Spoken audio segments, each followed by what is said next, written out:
You know, we do love our gardens and the triad and gardening in general, but a lot of folks nowadays, they don't want the chemicals on there, right? You want to raise them naturally, but then the bugs are a problem and all types of things can eat your plants. So I spoke with the folks at Paul Senior Botanical Gardens about, is there a more natural way to get this done? And they tell us about something called companion planting. Take a look.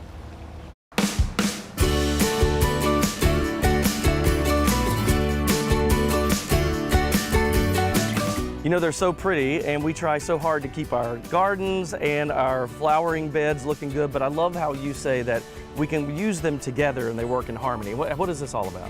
So we're going to talk about companion plants, and companion plants serve many purposes. One, you want the flowers, you want the foliage or the texture of something that might be pungent, and then three, you want decoy plants. Okay, so let's start with this one then. I recognize these from my parents. They used to plant marigolds all the time. Yes. So we've got flowers, marigold flowers, which help attract the pollinators so that they can come down from the sky.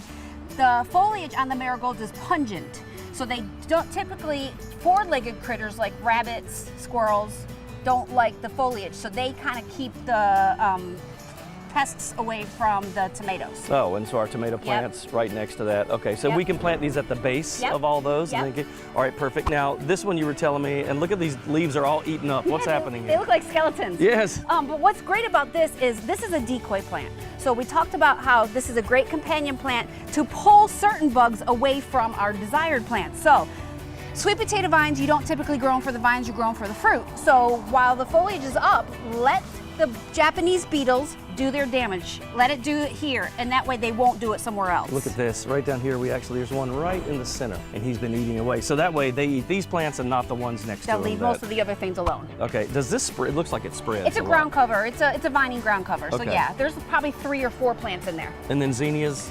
So what's great about the zinnias too, just like the marigolds, they have flowers. So from the sky, the pollinators see a massive pink. So they're gonna come down here and they're gonna be like, oh, hey, there's some more flowers down here. And they're just gonna do a job for us and they're gonna pollinate our plants. This is perfect. This is perfect. Companion planting, I never even heard of it before. Thank you very much. You're welcome. Awesome.